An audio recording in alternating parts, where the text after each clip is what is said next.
Very good.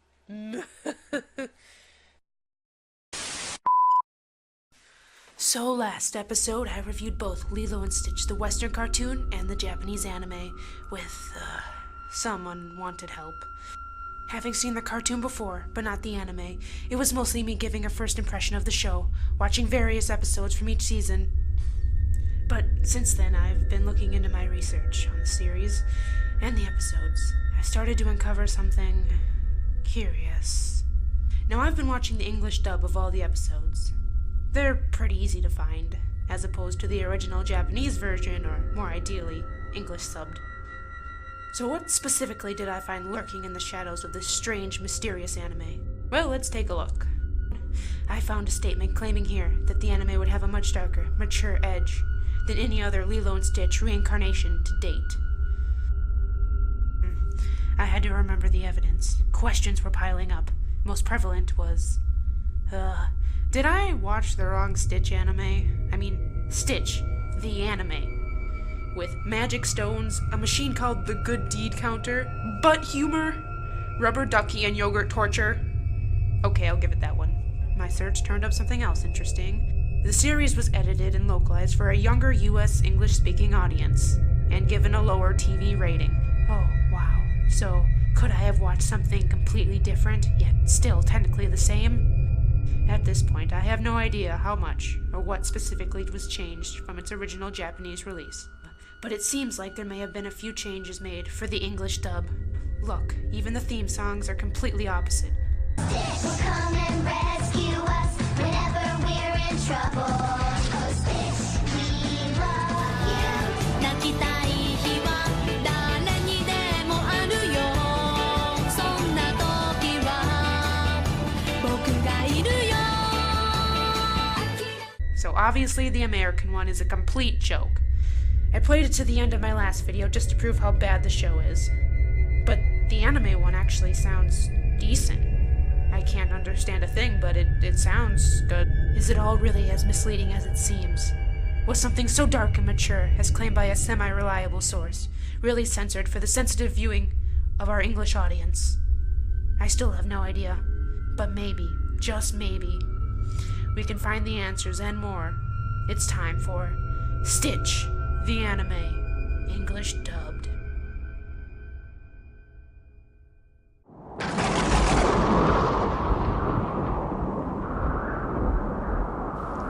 Well, that's fine, I guess. May my optimism strike me down. Shh! Keep it down! What exactly are you doing? Don't tell me it's back. What, planking? Yes! Keep it down! Trust me, I'm not enjoying this for the meme of it. Then why? You haven't met them yet. Our anime counterparts. I think we already lost Dee by now. They're probably dead or charmed, crazy, or worse, weeaboo. Huh. Weird. Oh hey, that one must be mine.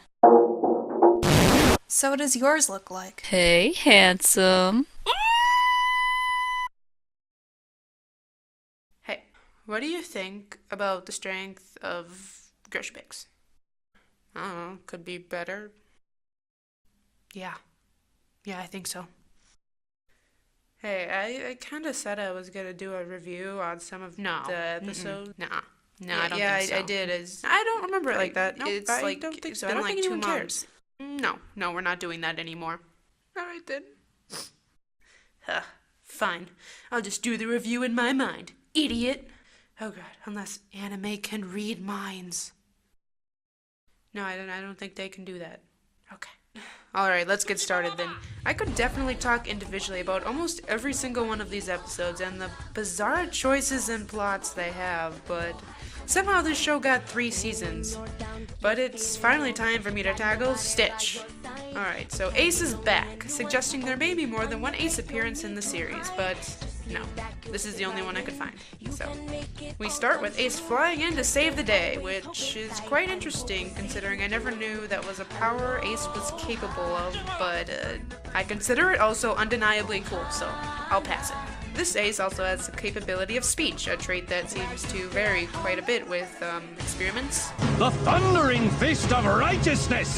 But you can call me Ace! And Ace didn't exactly receive the most screen time in his last appearance, so maybe he just never got the chance to say a line. So this is just as canon as anything, I guess. I also give him the habit of narrating what he's doing like a comic book, and even though I have seen this joke done before, it's still pretty funny. So I'm not complaining here either. Hearty laughter! Suit yourself, little blue one! Forced hearty chuckle. I'm fine! Deflective laughter! I'm fit as a fiddle! Just a momentary lapse, that's all. This is actually starting off pretty well. Stitch quickly ends up seeing Ace as a role model figure, and decides to go around fighting crime together. Lie down, girlie. Just hand over the purse. Nah, come on, girlie, give us the bag. Nah, or you'll never dub again. The rubber ducky won't make you talk. Maybe this yogurt will. Oh my god! Okay, it's happening! Everybody stay calm! Yes, it's that scene again. Okay. Who does this? Who ties up a middle-aged woman, drags her to a warehouse, and tortures her with rubber duckies and yogurt? How does that even work? The only words that popped into my head when I was watching this was kink shame. Goddamn kink shame. I'm kink shaming you, anime. And finally, I can't tell if this one guy is wearing a bowler hat or a fedora. Either way, I don't like it. Anyway, the episode continues, and Stitch and Ace end up having a bonding scene on top of a mountain. It's actually pretty cute. But trust me, we're now 6 minutes in, and the batshit choices are just now about to derail all the positives of this episode. Ace starts showing signs that he might not be the strong and well-bodied fist of justice like he seems. Ever heard of something called knocking? Oh, and this is off topic, but this show has some of the worst characters I've ever known. This chick needs to just die, okay? Well, thanks for nothing! Sorry, I don't know what came over me. You've got to be the lamest hero ever! This guy, what the fuck? So this is the control room. I think it's called the bridge, guys. Smoke weed every.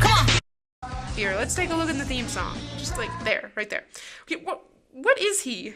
Everyone just looks like normal kids, probably about 9 or 10 years old, except for that one is probably the coach. Here you've got this 14-year-old man-child. Why is he there? He looks completely out of place. Did you get what? Did you get held back? Is this a transfer program? Moving on. As Ace's worsening condition begins to endanger him and the people he wants to help, everyone begins to take notice. Well, thanks for nothing! Just die. Die and don't come back. Okay? And that includes the evil Lord Hamsterville. I swear, I thought I heard them say Hamsterville in the last review. But I also swore they pronounced Dragonus back in the Mighty Ducks review, and I guess that was wrong too.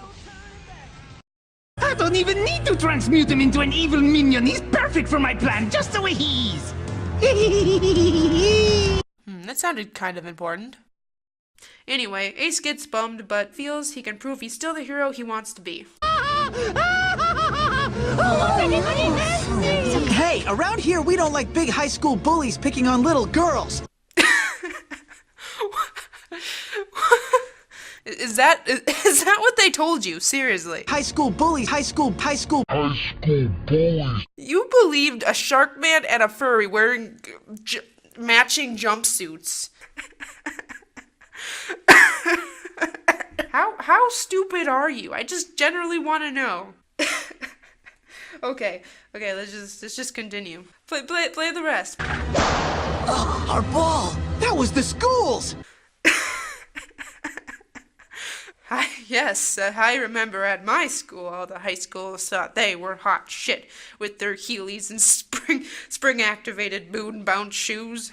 Who are these evildoers and where? High schoolers on the roof! Okay, so they still think they're high schoolers for some reason. And I thought the population of the Mighty Ducks Anaheim was dumb. Or at least the people who run the newspapers. But this is a whole new level of moronic. But wait, it gets better. Ace fails due to his health issues, but Stitch is still able to step in and save the day. And the bad guys end up capturing Damn high schoolers with their giant nets and flying spaceships destroying our school's property and kidnapping our most weirdly 14-year-old soccer players. Man, middle school sucks. Red car! What did he scream? Red car! Red carb? Red car! Red car? Red car! Resessar? I'm a dar? So yeah, they take Soccer Boy and say that if they want him back, someone will have to come save him. Obviously indicating Ace, and that we actually want him back. By the way, we don't. Keep him. We'll even give you the grill just for incentive. Please, please take it. Here, let me help you. Yeah? How are you gonna do that? By throwing another mouse in my face? Oh, it's you again. Please, please take them. Also, I love that in the same episode, they do a flashback scene that happened literally not 5 minutes ago in the episode. But here's a good time for this scene. I don't even need to transmute him into an evil minion. He's perfect for my plan, just the way he is. What the heck is your plan? Why didn't you just take Ace in the first place? He's already unbelievably weak, and he's a completely good experiment, and you said you didn't need to turn him evil, but why? He's no good to you like this. I have absolutely no idea what you plan to gain from this. It makes much more sense if the plan had been to capture Ace, who now has a strong connection to Stitch. I mean, you could have just planned on turning him evil and then have him fight Stitch. At least that would have made sense. Okay, now what? I don't get this plan. How many times do I have to waste my time explaining it all the time? Just keep pretending to torment me until they come to my rescue, you got it? Ace is even more destroyed than before, and Stitch once again tries to save the 14-year-old soccer kid. Is he sleeping? No, is he actually sleeping while being held hostage? No, actually, we had a bit of an accident with the net. Yeah, he's dead. Oh my god. No offense, boss, but this plan still doesn't make sense to me. We've tried plans that make sense and they never work, so stop your bellyaching and stick to the plan! Whoa, they just outwardly admitted they had no idea either. Come on, that's just lazy and confusing. But whatever, Ace gets its confidence back, and they both defeat Hamster Veal together and save the day. Have no fear, the fist of justice is here! Okay, so does anyone want to guess the moral of today's episode? Because you're probably wrong. No, it was thanks to you, Stitch. You reminded me what it means to be a true hero. And I learned something else today. I should always stretch before doing this heroic stuff. No. That was Ace's back. Boy, was it silly. Confusing, strange, laughable. I mean, I don't even remember them hinting at stretching being Ace's problem. Was that a change in the American dub? I really have no idea. For a moment, I actually thought I was gonna have to give this episode credit for having a good moral. Stretching? Freaking stretching? Where did that even come from? I thought the moral was gonna be taking care of others, but also taking care of yourself, you know? I mean, it makes sense. Ace is so concerned with saving the day, he doesn't really think or care if he's hurt or overworking himself. But I think that would have been a great lesson for the episode. Just needed a minute to do my yoga stretches. Okay. Stretching. I mean, sure, okay, that's not the most generic lesson ever, but come on. Okay, I have one more episode I want to talk about from Season 3. No surprise, as it seems to be the most balls-to-the-wall craziest one of them all, where Stitch finds Lilo again. This seems to be the best example of the show trying to be more edgy and darker. So I'm not going to take that much time with this episode, or this review is going to get long. But Stitch, still living in an alternate dimension, finds a girl who looks exactly like Lilo. And apparently, she is Lilo. And she remembers Stitch. And we get a ton of flashback scenes from the movie, trying to draw out as much emotion as possible. But obviously that was all destroyed in the very first episode of the series. Also, Lilo has an extremely cranky, unlikable nanny for some reason. Meanwhile, Una is feeling a bit jealous about Stitch's past family until Pleakley and Jumba talk to her about it. Don't be upset. I'm sure we should have told you about it before. His life before you. Then she's A-okay. Oh yeah, the bad guys show up for some reason, holding Pleakley. Give up now and I'll let your friend live. Yeah, Stitch absolutely wants him dead. And are you ready? Are you ready for this twist? The biggest twist in history of twists? All the bags are down, Lilo, and I just finished checking us out. Good. Wait, Wait, her mom is Lilo? Lilo actually isn't Lilo, but the daughter of Lilo herself. Gasps. Just honestly, fuck you. Fuck you. Did she freaking clone herself? You even had her wear the same exact outfit. That's just ridiculous. I honestly would have given it an okay if they would have done something, just anything. Just give her a hair clip. I don't care. Or something to not make this twist seem so unbelievably cheap. Change the color of her dress or her hairstyle. It's really not that hard. Stitch is eventually reunited with the real Lilo, and we get an original flashback not based on the movie of why Stitch left Earth. I'm sorry, Stitch. I meant to meet you there on the beach, but my sister Nani was having a baby and I couldn't get away. I didn't forget. I came as soon as I could.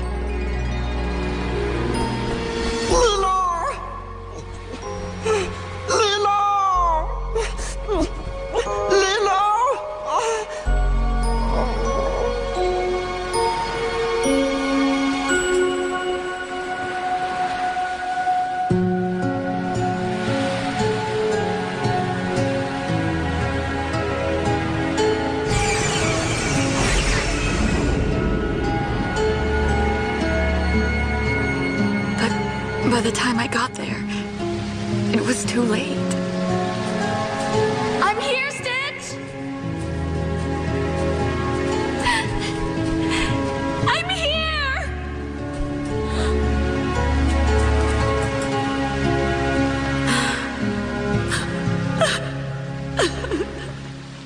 I'm so sorry.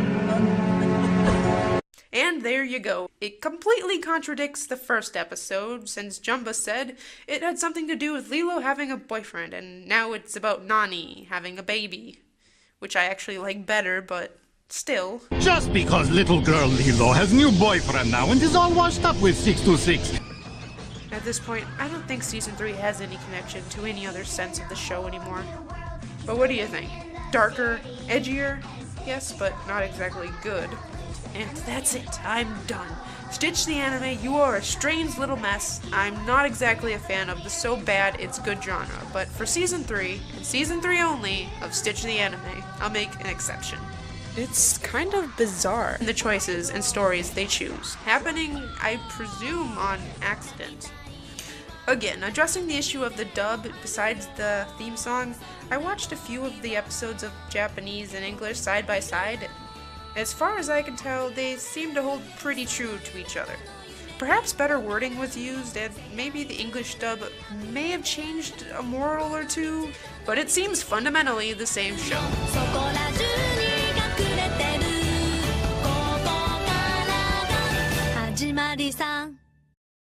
Well, that wasn't part of the plan. Hey, you want to see another amazing and fantastic episode of the show? No! Get out of here with this series! Lay off the purple crayons, will ya? Jeez! You're a creep! Go away! Okay? We're having a good time until you showed up! Ooh! Go have some coffee with cream or something! What? Because I'll tell you something! This is a happy place!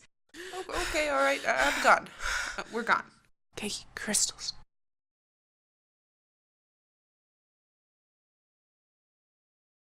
Wait, why did you think they were from Japan?